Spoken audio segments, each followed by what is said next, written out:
பிறந்த நாள் அன்றைக்கி நடந்துச்சு இந்த விஷயம். ஸோ எங்கள் பாட்டியோட உடல் வந்து தகனத்துக்கு எடுத்துகிட்டு போகிற கடைசி நேரத்தில் எங்கள் அக்காங்க வந்து கலந்துக்கணும்னு ஆசைப்பட்டாங்க. ஆனால் தகனம் செய்கிற இடத்துக்கு கிட்ட போகும்போது அந்த நுழைவாயிலே அவங்க தடுக்கப்பட்டாங்க. அவங்க தடுக்கப்பட்டு அங்கேயே நிப்பாட்டப்பட்டு இதுக்கு மேலே நீங்கள் வரக்கூடாதுன்னு சில பேரால் கண்டிக்கப்பட்டு அது ஒரு எனக்கு தெரியாமல் அது நடந்துச்சு. தெரிஞ்சிருந்தால் அதை நடக்க விட்டுருக்க மாட்டேன் நான். ஆனால் அன்னைக்கு அது நடந்த ஒரு 10 நிமிஷத்துலேயே இன்னொரு விஷயம் நடந்துச்சு. இது ரொம்பவே சுவாரஸ்யமான விஷயமா இருக்கும். எங்கள் பாட்டி மேச்சேரிக்கு போயிருந்தப்போ எங்கள் பாட்டியோட ரிலேஷனில் ஒருத்தங்களுக்கு ஒரு பெண் குழந்தை பிறந்திருக்கு. ஆல்ரெடி குடும்பத்தில் நிறைய கஷ்டம் இருக்குது. இந்த கஷ்ட சூழ்நிலையில் இந்த பெண் குழந்தைய வளர்த்தி தான் ஆகணுமா, எதுக்கு வளர்த்தணும், பேசாமல் இந்த பெண் குழந்தைய நம்ம வந்து தூர்மரணம் பண்ணிடலாம் அப்படிங்கிற ஒரு முடிவு எடுக்கிற சூழ்நிலைக்கே போயிட்டாங்க அந்த குடும்பம்.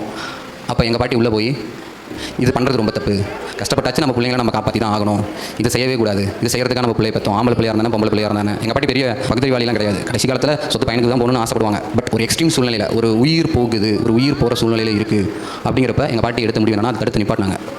அதில் தடுத்து நிப்பாட்டினவங்க எங்கள் பாட்டி சொன்ன வார்த்தை, இந்த பிள்ளை நல்லா படிக்க வைங்க, இந்த பிள்ளை நல்லா வந்து உங்கள் குடும்பத்தை காப்பாற்று, உங்கள் பேரை காப்பாற்றுன்னு சொன்னாங்க. அப்படி காப்பாற்றப்பட்ட உயிர் படிச்சது, நல்லா படிச்சது, நல்லா படிச்சது, ஸ்கூலில் டீச்சர் ஆச்சு, ஒரு ஸ்கூலில் ஹெட் மாஸ்டர் வேலை செய்கிறாங்க.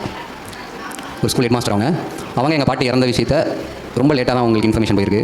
நான் சொன்ன இப்போ இந்த ஒரு விஷயம் நடந்து முடிஞ்ச ஒரு சில நொடிகளில், ஒரு சில நிமிடங்களில் அவங்க அதே தகனம் மேடைக்கு வந்தாங்க. வரும்போது அவங்களும் தடுத்து நிறுத்தப்பட்டாங்க. அவங்களை எதிர்த்து கேள்வி கேட்டாங்க. எப்படி கேட்டாங்க, நீ யாரும் என்ன தடுக்கிறதுக்கு, இது கவர்மெண்ட்டோட இடம், இந்த இடத்துக்கு நான் வருவேன், என்ன மாதிரி யார் வேணாலும் வருவாங்க, யார் வந்து அவங்களோட சார்ந்தவங்களோ அவங்களுக்கு சொந்தமான நெருக்கமானவங்களோ அஞ்சலி செலுத்துறதுக்கு எல்லாருக்குமே இங்கே சம உரிமை இருக்குது, நான் ஒரு ஸ்கூல் ஹெட் மாஸ்டர், என்ன எப்படி நீ தடுத்து நிறுத்துற அப்படின்னு அவங்க கேள்வி கேட்டு அவங்க வந்து தகன மேடைக்கு வந்தாங்க. கடைசி வரைக்கும் எங்கள் பாட்டிக்கு நின்று அஞ்சலி செலுத்தி தான் போனாங்க. இது வந்து ஒரு எமோஷனலான ஒரு விஷயமாவோ, இது மூலிமா பார்த்தியா எங்கள் பாட்டி சாதிச்சிட்டாங்க, பாட்டியா நான் சாதிச்சிட்டேன்னு சொல்கிறதுக்காகவோ இல்லை மற்றவங்க மட்டம் தரதுக்காகவோ இந்த விஷயத்தை நான் சொல்லலை. எங்கள் பாட்டியால் உயிர் காப்பாற்றப்பட்ட ஒரு பொண்ணு எங்கள் அக்காங்க மாதிரி படிச்சுட்டு வேலைக்கு போகாமல் இருந்திருந்தாங்கன்னா அவங்களுக்கு இந்த உலக அனுபவம் கிடச்சிருக்க வாய்ப்பே இல்லை. அவங்க முக்கியமான ஒரு அதிகார மையத்தில் இருந்தாங்க. அவங்க ஒரு தொழில் முனைவர் கிடையாது, கோடியாக சம்பாதிக்கிறவங்க கிடையாது. ஆனால் எந்த இடத்துல இருந்தால் யார் சொல்கிறத சரி தப்பு அப்படின்னு கேள்வி கேட்க முடியுமோ, எந்த இடத்துல இருந்தால் இது சரி தப்புன்னு ஒரு முடிவு எடுக்க முடியுமோ அந்த அதிகார இடத்துக்கு அவங்க போனாங்க.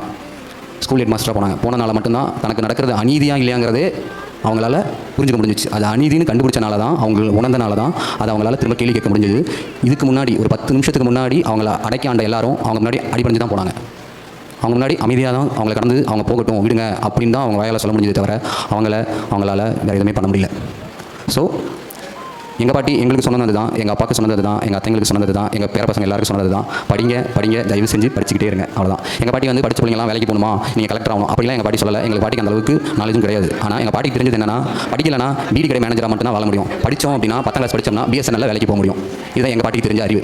ஏன்னா எங்கள் தாத்தா படிக்கல, எங்கள் தாத்தா பிரைவேட்டாக பிடி கடை மேனேஜராக தான் போக முடியுது. எங்கள் அப்பா 10வது வரைக்கும் படித்தார். அந்த படிப்பு மூலிமா எங்கள் அப்பாவால் ஒரு பிஎஸ்என்எல்ல அட்லீஸ்ட் ஒரு கடைநிலை ஊழியனாக வச்சு போக முடியுது. இது எங்கள் பாட்டிக்கு கிடைச்ச பகுத்தறிவு. அது பெருசோ சிறுசோ எங்கள் பாட்டிக்கு கிடைச்ச பகுத்தறிவு தான்.